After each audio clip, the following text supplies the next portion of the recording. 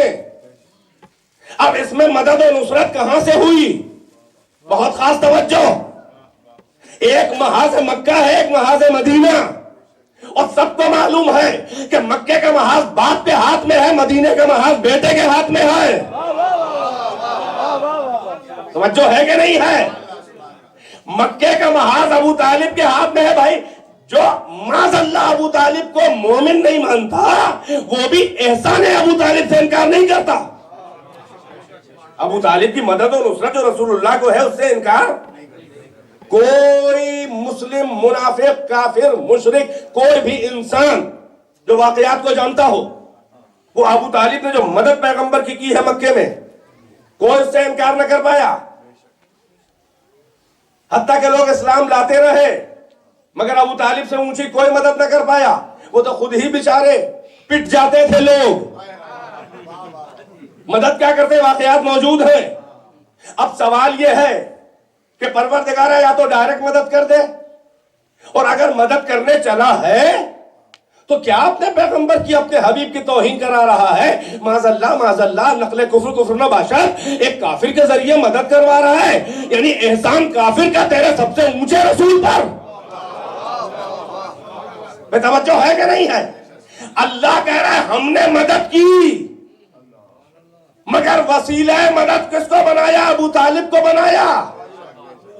اب یہاں پر میں نے جو کل آیت پڑھی تھی اس میں ایک ٹکڑے سے فائدہ اٹھانا چاہ رہا ہوں کہ کل جو میں نے عرض کیا تھا کہ ما اشهدتهم خلق السماوات والارض ولا خلق انفسهم وما كنت متخذ المضلين عضدا. ان بتوں کی ولایت, ان کی سرپرستی کہاں سے مشرک مان رہے ہیں؟ نہ زمین و آسمان کی خلقت کا شاہد و نگراں مددگار بنایا, نہ ان کے نفسوں کو جو پیدا کیا مددگار بنایا. دلیل میں اللہ کہہ رہا ہے ما كنت متخذ المضلين عضدا, میں کسی گمراہ کرنے والوں کو اپنا بازو اور مددگار نہیں بناتا. میں کیا سن رہے ہیں؟ اللہ کہہ رہا ہے کہ میں کسی گمراہ کرنے والے کو اپنا بازو, اپنا مددگار, میں اس سے کوئی کام نہیں لیتا. مگر مکے میں اللہ مدد محمد کی کر رہا ہے, مگر کام ابو طالب سے لے رہا ہے. اور وہ کسی گمراہ کو مددگار نہیں بناتا. مدینے کا محاذ علی کے ہاتھ میں ہے. میں کیا ضرورت ہے؟ براہ راست مدد کر, براہ راست مدد کر. ہر جنگوں میں علی کا وسیلہ بس عزیزوں. مگر ایک جنگ ایسی ہے بھائی, تو بہت خاص توجہ, کہ شب ہے. محدث دہلوی عبد الحق محدث دہلوی اپنی کتاب ازالت الخفا میں لکھتے ہیں خیبر 39 دن صحابہ جاتے رہے اور آتے رہے لشکر کو لے کے. توجہ ہے کہ نہیں ہے؟ علم برداری کی خواہش میں علم لے لے کے لشکر کے آگے آگے سپہ سالار بن کے جاتے رہے. جس شان سے جاتے تھے اسی شان سے تشریف لے آتے تھے. بڑے بڑے صحابہ بھاگ بھاگ کے آتے رہے نہیں صاحب, 1 2 3 4 مطلب جتنی جو سیکوینس آپ کے پاس ہو اونچے اونچے صحابہ کا وہ سب اس میں شامل تھے. کیونکہ یہ تو چند ہے, وہ وہاں تو 39 دن تھے. سب کی قلعی کھل گئی, کسی کی تمنا رہ نہ جائے دل داغدار میں.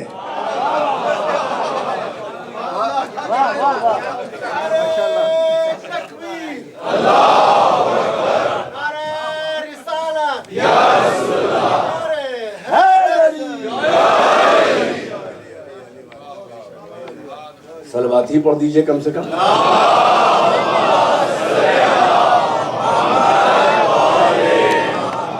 مل جل کے سارے میں عرض کرتا ہوں شیعوں کے لہجے میں پڑھیے صلوات.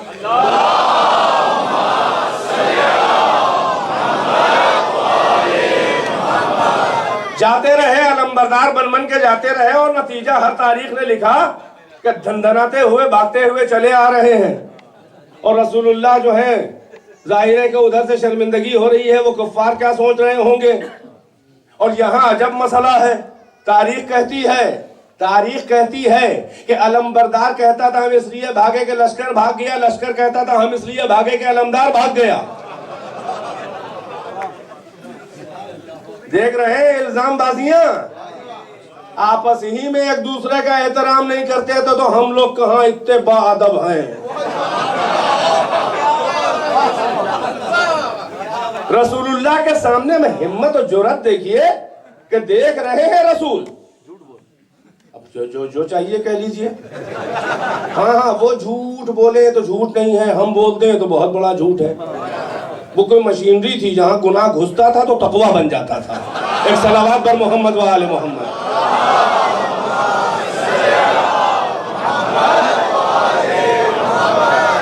39 دن گزر گئے. اب 39 دن جب گزر گئے تو رسول اللہ فکر مند ہوئے. توجہ, اور یہ تاریخ بتا رہی ہے کہ ابھی مولائے کائنات ہیں نہیں, موجود نہیں ہیں. تاریخ کہتی ہے غالباً مجھے یاد آ رہا ہے جہاں تک کہ یمن کی طرف گئے ہوئے ہیں اور وہاں سے چلے ہیں. ابھی علی پہنچے نہیں ہیں. پیغمبر اللہ کی بارگاہ میں دعا کر رہے ہیں کہ یہ معرکہ سر ہو.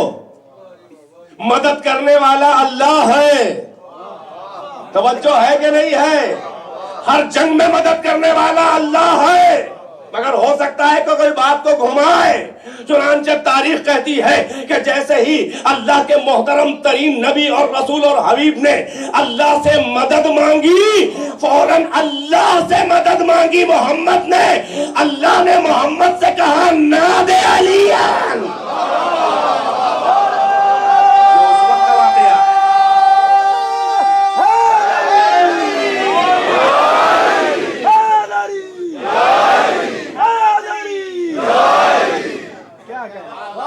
یہ اس وقت کا واقعہ ہے, یہ 4 مصرے ہیں. ناد علی مظہر العجائب تجدہ اونا لک فی النوائب کل ہم و غم سینجلی بولایتک یا علی یا علی یا علی. یہ ہے حقیقی ناد علی. کچھ لوگ شرک و غلو کے الزام سے بچنے کے لیے انہوں نے بیچ میں لگا دیا ہے. بے عظمت کا یا اللہ, بے نبوت ہے کہ محمد, ولایت کا یا علی یا علی یا علی. اللہ سے محمد اللہ سے کہہ رہے مدد کر, اللہ کہہ رہے ناد علی. تو اگر علی سے مراد اگر اللہ ہی ہے یہاں پر اس دعا میں, تو علی ہی سے تو مدد مانگ رہے تھے محمد, یعنی اللہ ہے علی سے. نہیں توجہ فرمائی آپ نے. کہتے ہیں یہاں پر ناد علیین سے مراد یہ ہے کہ علی, اور یہ یاد رہے کہ علی اللہ بھی ہے, علی اللہ کا بندہ, علی بھی ہے ابو طالب کا بیٹا. مگر یہ ہے عربی زبان کی بات, جب اللہ کو علی کہا جاتا ہے تو یا تو علی آتا ہے اللہ کے ساتھ اگر آئے گا. توجہ ہے کہ نہیں ہے؟ علی آئے گا. توجہ ہے کہ نہیں ہے؟ ورنہ کسی اور صفت کے ساتھ علی عظیم, علی حکیم وغیرہ وغیرہ. بیدار رہیے گا. اللہ سے رسول کہہ رہے ہیں کہ مدد کر, دعا کر رہے ہیں. اللہ کہہ رہے ہیں ناد علیین, یعنی کہ اپنے سے مانگنے کو کہہ رہا ہے. تو محمد تو پہلے ہی اللہ سے مانگ رہے ہیں. معاذ اللہ ہم ایسی کوئی بات کریں تو آپ کہیں کہ بڑے نونسنس ہیں. ابھی نونسنس ٹاک ہے آپ کی. آپ ہم سے کہیں کہ ہمیں یہ چیز دے دیجئے تو ہم کہیں مجھ سے مانگیے. مانگ تو رہے پہلے ہی. اس کا مطلب یہ ہے کہ 3rd پرسن ہے, مخاطب اللہ ہے, مخاطب محمد ہے. کسی تیسرے کے بارے میں کہا جا رہا ہے کہ ہم سے مدد مانگنی ہے تو علی کو پکاریے. بھئی عجب مسئلہ ہے. ارے تم علی کو یا علی کہہ کے مدد پکارنے کو, ہم شیعوں کو, ہم غلامان علی کو کافر اور مشرک کہتے ہو. اللہ محمد سے کہہ رہا ہے کہ علی کو پکارو. یہ عجب مسئلہ ہے. اللہ کو کیا ضرورت ہے کہ محمد کے لیے علی کو وسیلہ بنائے؟ اس لیے کہ محمد اپنی منزل میں ذرا سا بھی علی سے کم ہے، جو کم کہے وہ کافر۔ بفتوائے علماء شیعہ اور بفتوائے اہل بیت رسول، جو علی کو محمد سے اونچا کہے وہ کافر۔ تو پھر کون سی بات تھی؟ توجہ ہے کہ نہیں ہے؟ یعنی پیغمبر کو ضرورت ہو یا نہ ہو، امت پیغمبر کو بتایا جا رہا ہے کہ علی کو پکارنے کو شرک نہ کہنا، ورنہ میں محمد سے نہ پکارواتا، اور اگر کوئی اور پکارتا تو تم کہتے کہ میرے نبی تھوڑی نہ ہے۔ ارے امت میں ہے، تم امت میں ہو، اور اتباع محمد تم پر واجب ہے۔ اب محمد نے پکارا ہے تو سنت محمد ہے کہ جب بھی مشکل پڑے علی کو پکارو بحکم خدا۔ ایک صلوات پڑھے بر محمد و آل محمد و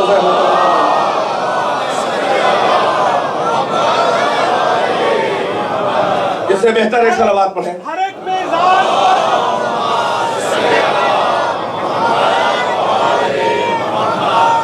ہر ایک میزان پر تولا علی مولا، علی مولا، زباں کے ساتھ دل بولا، علی مولا، علی مولا، علی مولا، نعرہ حیدری۔ بس 2-4 منٹ کی ایک بات ہے، اس کے بعد ربط مصائب ہے۔ ظاہر ہے کہ یہ تو داستان کبھی ختم ہونے والی نہیں ہے، سنتے رہیے گا انشاءاللہ اس عشرے تک، اور اس کے بعد بھی اللہ نے زندگی دی تو انشاءاللہ بیانات آپ میں کیا یہاں ممبر نہیں بدلتا، ذکر نہیں بدلتا، ذاکر بدلتا رہتا ہے۔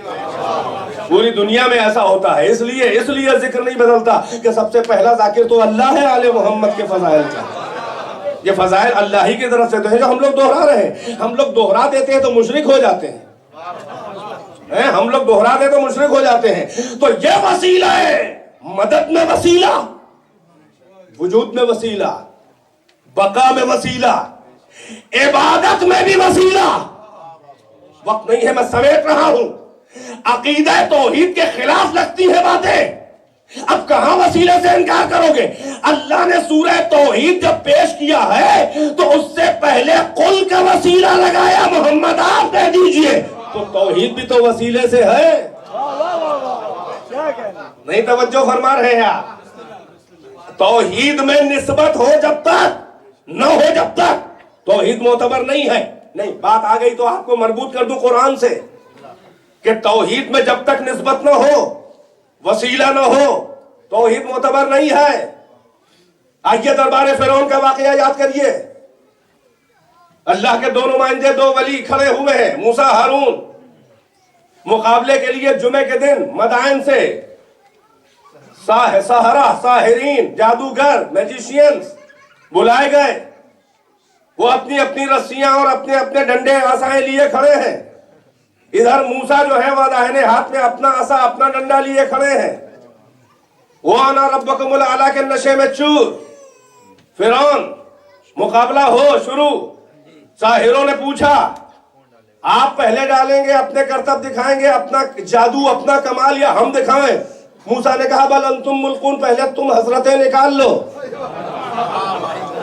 قرآن کا واقعہ ہے، سورہ طٰہٰ میں بھی اور کئی جگہ اس کو بیان کیا ہے اللہ نے کہ ساحروں نے اپنی رسیاں اور اپنے ڈنڈے ڈالنے شروع کیے، وہ سارے کے سارے سانپ بن گئے، اژدہے بن گئے، اور دربار فرعون جو ہے وہ سانپوں کا لہریں لیتا ہوا ایک بحر موّاج کہ ہر طرف جو ہے وہ خوف کا ماحول ہے، اور فرعون بھی لرزہ بر اندام ہے، گھبرایا ہوا ہے کہ اور ساحر کھڑے مسکرا رہے ہیں۔ ادھر اللہ نے فوراً ہاٹ لائن پہ پیغام آیا کہ الق ما یفی یمینے کا تلقف ما صنعوا، اے موسیٰ جو تمہارے داہنے ہاتھ میں ہے تمہارا عصا ڈنڈا، اس کو ڈال دو، یہ سارے ان کے کرتب نکل جائے گا۔ فَأَلْقَاهُ فَإِذَا هِيَ ثُعْبَانٌ مُبِينٌ، موسیٰ نے جیسے ہی اپنے عصا کو ڈالا، یہ سب سے بڑا کھلا بڑا سا اژدہا، سب سے بڑا سانپ بن گیا، اور اس کے بعد ان کے ساحروں کے جتنے بھی کرتب چھوٹے بڑے سانپ تھے سب کو وہ ہڑپ لے گیا، نگل گیا۔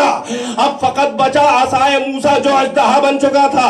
فرعون بھی گھبرایا ہوا ہے اور موسیٰ ہارون بھی دیکھ رہے ہیں اب اپنے کمال کو، مگر قرآن بتا رہا ہے کہ رد عمل ساحروں جادوگروں پہ کیا ہوا؟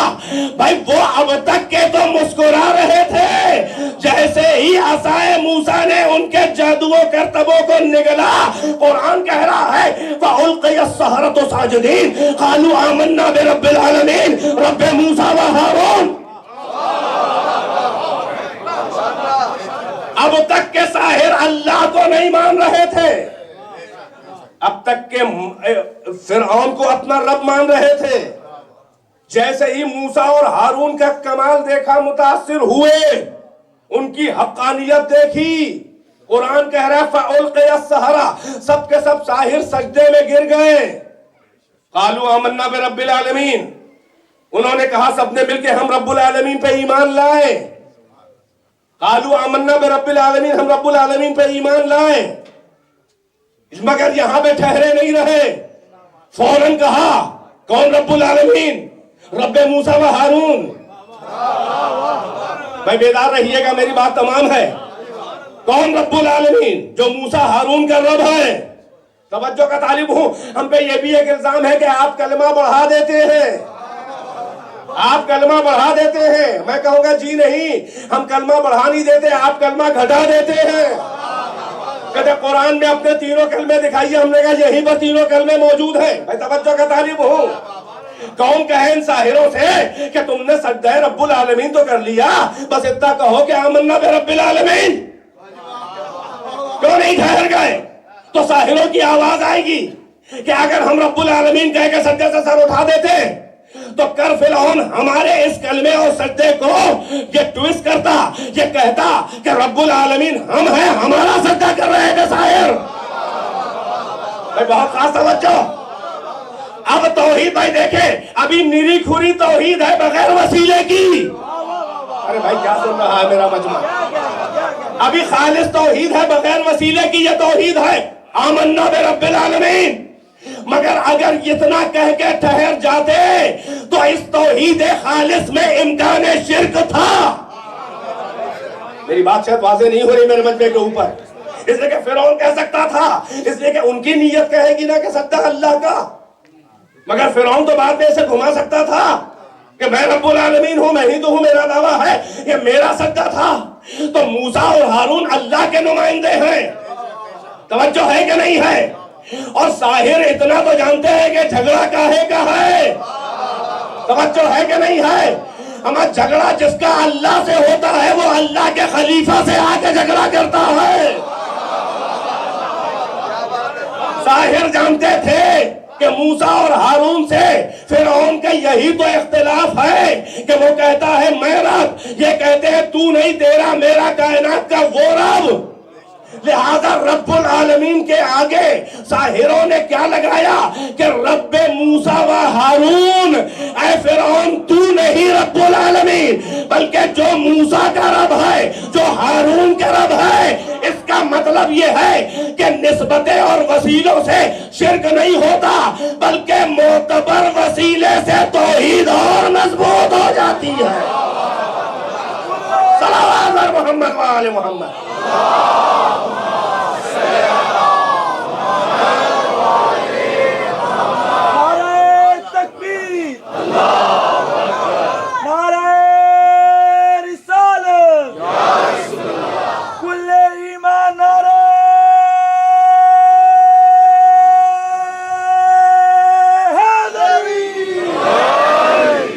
مل جل کے بر محمد و آل محمد صلوات و زحمت تمام کرو۔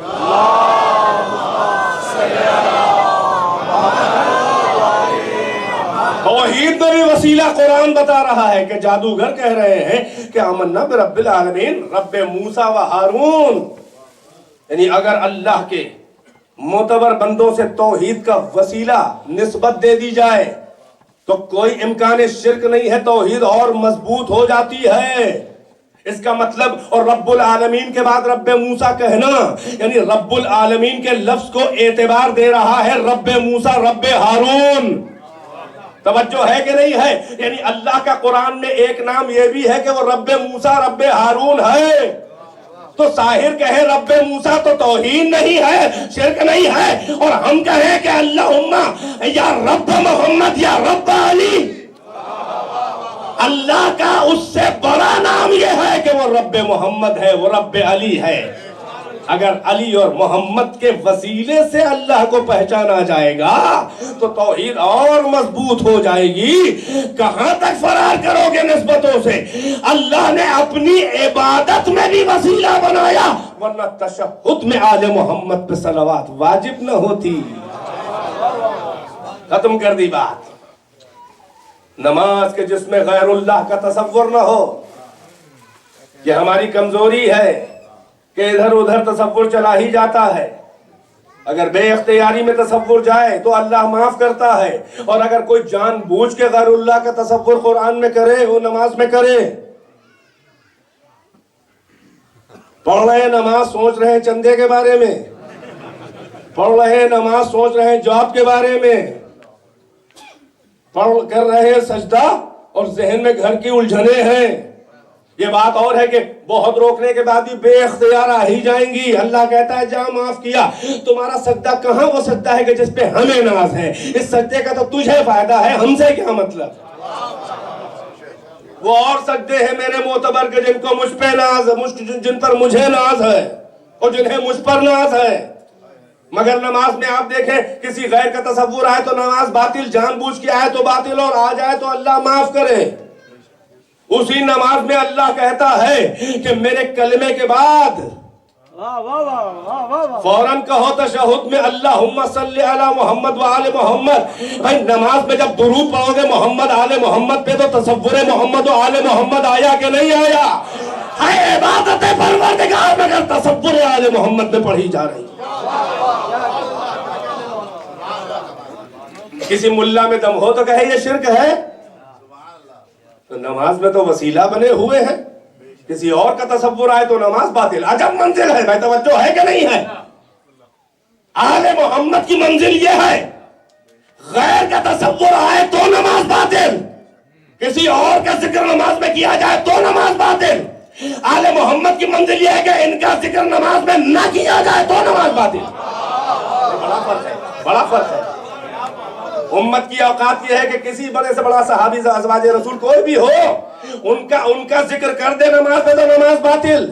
آل محمد کا ذکر نہ کرے تو نماز باطل.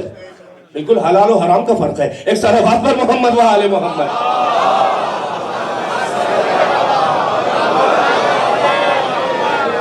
میں غلط تو نہیں کہہ رہا ہوں.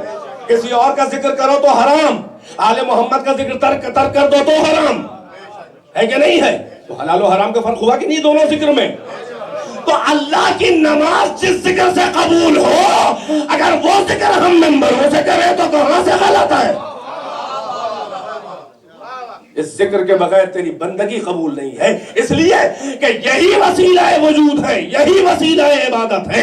اسی لیے آل محمد نے فخر کہا کہ سبحنا فسبحت الملائکہ، ہم نے تسبیح کی تو ملائکہ کو تسبیح کا سلیقہ آیا. لولانا ما عرف الرحمن، اگر ہم نہ ہوتے تو رحمان کی معرفت نہ ہوتی. لولانا ما عبد الرحمن، اگر ہم محمد و آل محمد نہ ہوتے تو رحمان کی پرستش نہ ہوتی. وہ ہوتا مگر عبادت نہ ہوتی. تو جب ان کے وسیلے سے عبادت ہے تو ہر عبادت سے پہلے بھی اور بعد بھی ان کا ذکر کرو تاکہ حق ادا ہو جائے. بس عزیزو، یہی آل محمد کی پہچان ہے کہ ان کا ذکر نہ کیا جائے تو اللہ ناراض، بلکہ ان کا ذکر ہی تو اللہ کا ذکر ہے. تو ہم ذکر خدا کر رہے ہیں، ذکر حسین نہیں ہے. اور ذکر حسین بھی اللہ کی خاطر کر رہے ہیں، کیونکہ حسین سے بہتر کسی نے اللہ کو نہیں پہچانوایا. حسین سے بہتر کسی نے پروردگار کی عبادت نہیں کی. حسین سے بڑھ کر کسی نے اللہ کی راہ میں قربانی نہیں دی. یہی سبب ہے کہ قبل واقعہ، قبل شہادت، آدم سے لے کر خاتم تک ہر نبی رو رہا ہے واقعہ حسین کو یاد کر کے. یہ ایسا منصوبہ ازل ہے، یہ کوئی اتفاق نہیں ہے. ہر نبی حسین کے واقعے کی تفصیلات جانتا ہے. کیا حسین نہیں جانتے؟ حسین سمجھ کے نکل رہے ہیں. حسین اچھی طرح جانتے ہیں کہ کیا ہونے والا ہے. حسین کو معلوم ہے کہ میرے ساتھ کون کون کام آنے والا ہے اور کس کا کیا کیا فنکشن ہے، کس کا کیا جاب ہے، کس کی کیا ذمہ داری ہے. یہی سبب ہے کہ حسین فقط جوانوں اور بہادروں کو نہیں بلکہ حسین خواتین کو بھی ساتھ میں لے گئے ہیں، بچوں کو بھی ساتھ میں لے گئے ہیں. تاریخ کہتی ہے کہ جب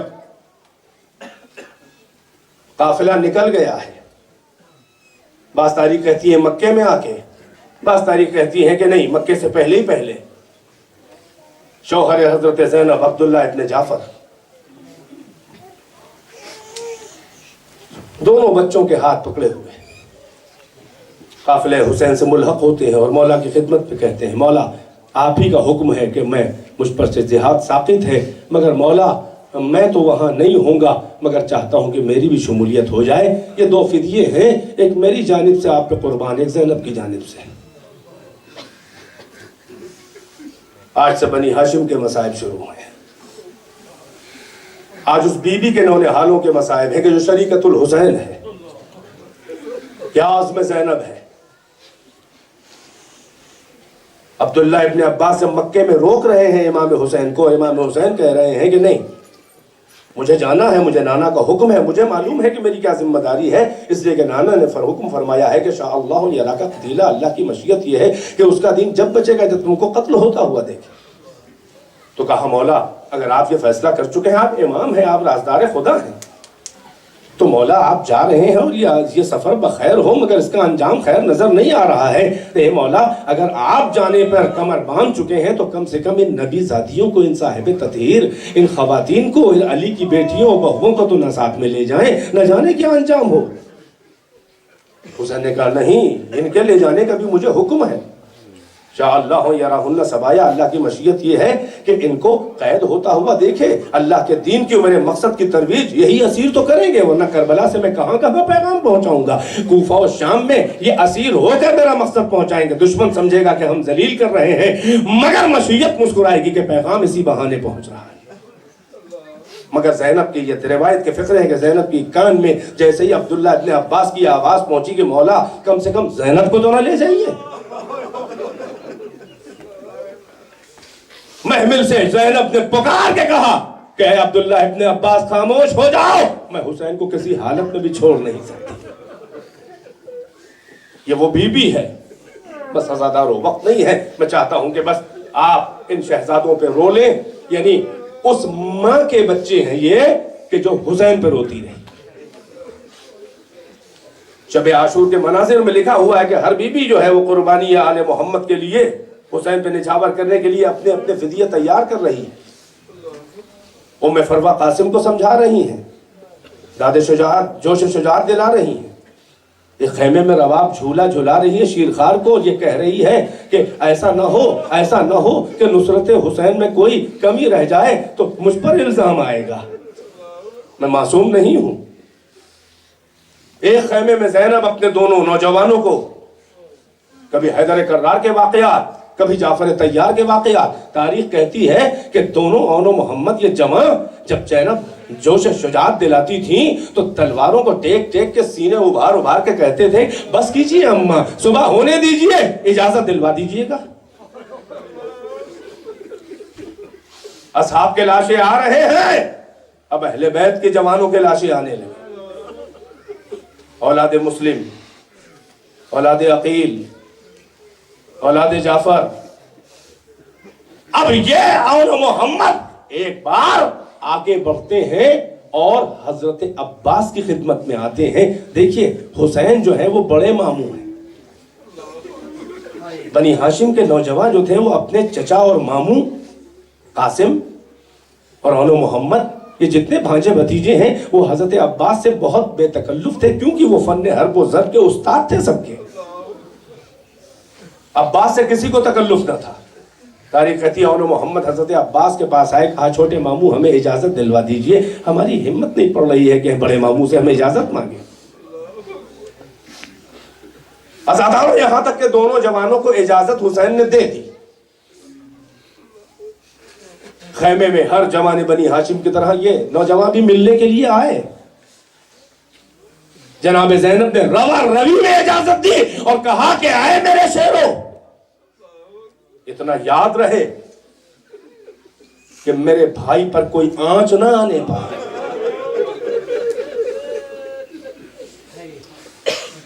دونوں جوان گھوڑے کو مہمیز کر کے بزرگوں کو سلام کرتے ہوئے، حسین کو ادب سے دستے ادب جوڑ کے سلام کرتے ہوئے بڑھے۔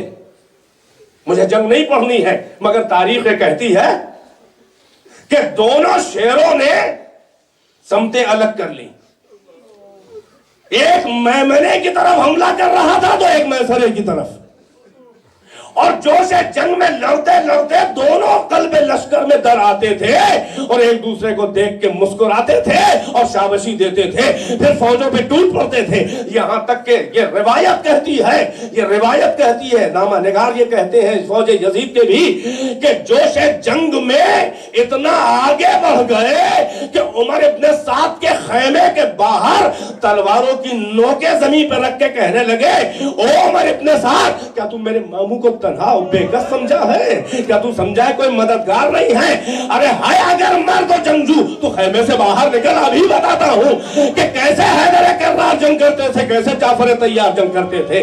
عزاداروں، یہ وہ نواسے ہیں کہ جن کو دو طرف سے وراثت ملی ہے علمبرداری کی، نانا بھی علمبردار اسلام اور دادا بھی لشکر اسلام کا علمبردار جعفر طیار رہے ہیں، لہٰذا یہ حملے کر رہے ہیں کہ روایت کہتی ہے کہ فضہ در خیمہ پہ کھڑی، یہ منظر زینب کے دونوں شیروں کے دیکھ رہی تھی کہ ایک بار فضہ جلدی سے خیمے کے اندر گئی، کہنے لگی اے ثانیہ زہرا مبارک ہو۔ کہا کیا مبارک ہو؟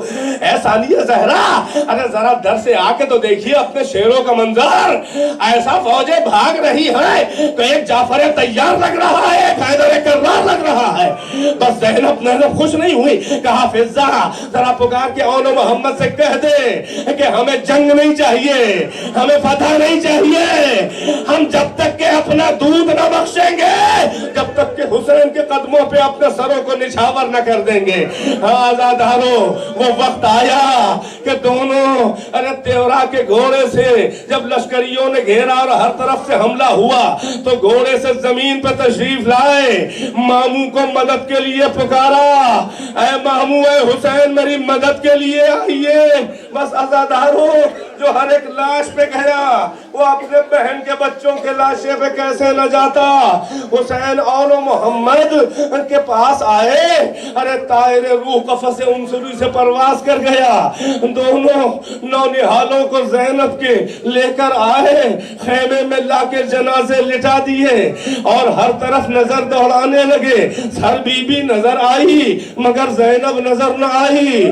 ایک بار ایک گوشہ خیمہ میں نظر ڈالی تو دیکھا کہ سجدے میں زینب پڑی ہے اور یہ کہہ رہی ہے، اے پروردگارا، اس غریب الوطن کے پاس کیا ہے، اس لاچار کے پاس کیا ہے، یہ دو بیٹے ہیں، اے پروردگارا ان قربانیوں کو قبول فرما لے۔ حسین نے کہا زینب تیری دعا قبول ہو گئی، یہ دیکھ تیرے بچے کے جنازے ہیں۔ جنازے پہ ایک نظر تو ڈالی مگر زینب نہ جنازے پہ بیٹھی نہ روئی نہ گریہ کیا نہ وا محمدہ کہا۔ عزرکم اللہ صاحبان اولاد، عجب کلیجہ تھا اس علی کی بیٹی کا۔ یہاں تک کہ روایت یہ کہتی ہے کہ جب 11 محرم کو بے کجاوہ شتروں پر آل محمد سوار ہو کے عین مقتل سے لاشوں کے بیچ سے گزارے گئے، یہ معتبر روایت ہے، خود حضرت زینب سے یہ روایت ہے، ہر ایک نے اپنے کو اپنے رشتہ دار کے جنازے کے اوپر اپنی سواریوں سے گرا دیا، کوئی اکبر کے جنازے پر، کوئی اصغر کے جنازے پر، کوئی اصحاب میں سے اس کی زوجہ ہے تو اپنے وارث کے جنازے پر، مگر زینب نے اپنے کو حسین کی لاش کے اوپر گرایا اور محمد کے جنازے پڑے رہ گئے۔ داروں پھر اسیر ہو کے آگے بڑھ گئے، یہاں تک کہ شام کی قید کی منزلیں آئیں۔ سرحائے شہداء بازاروں میں جو نبی زادیوں کے ساتھ رات رکھے جاتے تھے، اکبر کا سر نیزے پہ اکبر کی ماں ام لیلہ کی سواری کے قریب رکھا جاتا تھا۔ یہ بھی ایک ظالموں کی ستم ایجادی تھی کہ جس بی بی سے جس کا قریب رشتہ ہوتا تھا اس کی سواری کے قریب وہ نیزے پہ سر رکھا جاتا تھا، مگر زینب کے قریب آن محمد کا سر بھی ہے مگر زینب کی نظر سر حسین پر ہے، زینب کی نظر سر حسین پہ ہے۔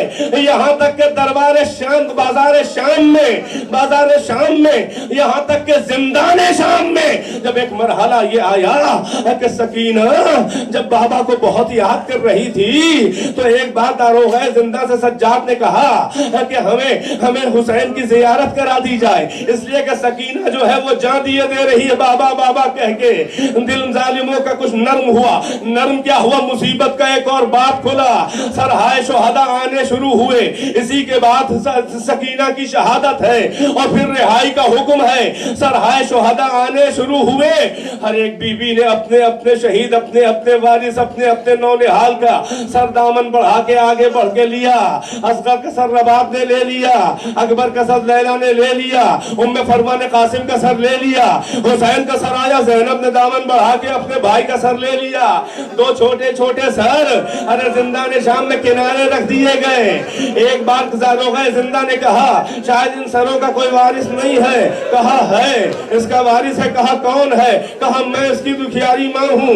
مگر زینب نے ضبط گریہ کیا، عزاداروں رہائی کی منزل گزری، اجرکم اللہ مجلس تمام ہے دو فکروں میں۔ کربلا سے ہوتے ہوئے مدینے اسیروں کو جانا تھا، کربلا کے میدان میں جیسے ہی قدم رکھا سواریوں سے بیویوں نے ارے محمل کے پردے ہٹا کے دیکھنا چاہا کہ سنا ہے کہ غریبوں کی قبریں بن گئی ہیں۔ ہر ایک بیوی دور سے قبروں کو دیکھ رہی ہے۔ جیسے ہی آیا کربلا کا میدان، بیویوں نے قبروں پہ اپنے کو گرانا شروع کیا۔ ہر ایک بیوی اپنے وارث کی قبر پہ گئی، مگر زینب کو قبر حسین پہ دیکھا گیا۔ 3 دن قیام کیا، ارے حسین کی قبر سے اٹھ ہی نہیں رہی تھی، اتنا رو رہی تھی کہ سجاد نے محسوس کیا کہ کہیں پھوپھی کی یہی جان نہ نکل جائے، لہذا کہا پھوپھی چلیے اب مدینے بھی جانا ہے۔ سجاد کے حکم سے پھوپھی کو اٹھنا پڑا، زینب سوار ہو گئی، لو مدینہ آ گیا، حسین کے گھر میں آئی، ارے ام سلمہ سے مل کے روئی، ارے صغرا کو کلیجے سے لگایا۔ 3 دن واہ حسینہ، ارے واہ حسینہ، واہ آقا قتل اخی اچھانا، میرا بھائیا پیاسا مارا گیا۔ جب 3 دن گزر گئے تو عبداللہ ابن جعفر کا پیغام آیا کہ جا کے ثانیہ زہرا شہزادی سے کہہ دو کہ ہاں بے شک ہم لٹ گئے، میں نے کبھی کوئی پابندی نہ بٹھائی۔ ان کے نکاحی کے وقت یہ شرط زینب نے رکھی تھی کہ ہر بات مانوں گی مگر حسین کے پاس جتنا چاہوں گی رہوں گی، یہاں پر آپ حکم نہ دیجئے گا، یہ حکم نہیں ہے، فقط گزارش ہے کہ بی بی سے کہہ دو ارے یہ گھر بھی برباد ہو چکا، ذرا سا کچھ دیر کے لیے اس گھر میں بھی آ جائے ثانیہ زہرا۔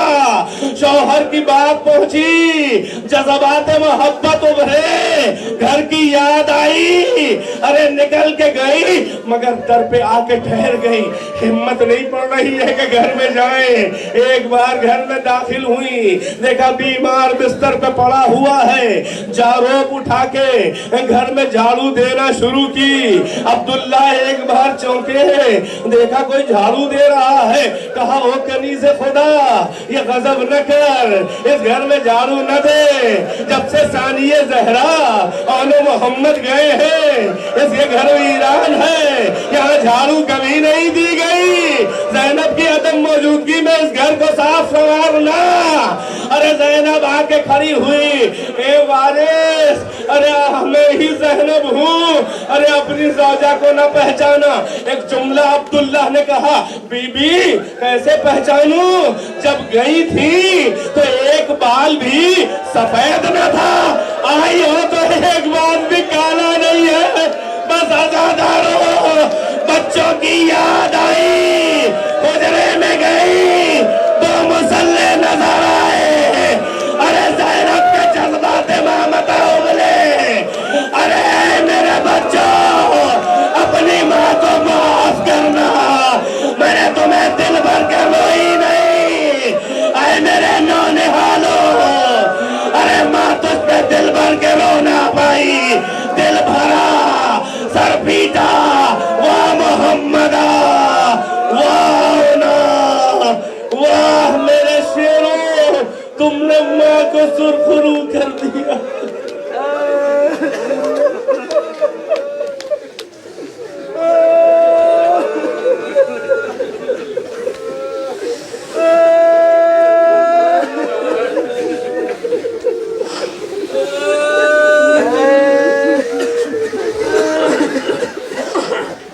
سيعلم الذين ظلموا أي منقلب ينقلبون اللهم العن قتلة الحسين وأصحابه أجمعين ربنا وتقبل منا إنك أنت السميع العليم بنبيه وآله الأطهار اللهم عجل في فرج مولانا صاحب الزمان يا حسين يا حسين